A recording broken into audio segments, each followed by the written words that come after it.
Araka izany ireto valimiana damianaka izay nolavin'ny CES vao ireto ny antota taratasy filatsako vidiny dia afaka manolo olona isolo toerana azy eo amin'izay fividianana filoham-pirenena izay fanaverina tamin'ny général Dolin Rasolso kosa ny antoka amin'ny fividianana filoham-pirenena 50 tapitrisa ariary taorian'ny fisintomany ny antota taratasy filatsako vidiny ity candidat ity ihany araka izany no nanala tena tsy ho isan'ny candidat ifaninana fividianana filoham-pirenena.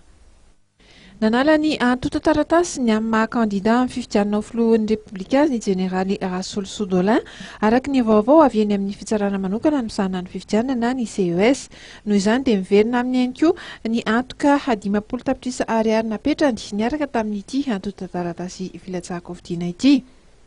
Raha ny dia ity filohan'ny filakevitra ambony tetezay mita ity irery hatramin'ny omaly no nanositra izay antota taratasiny izay.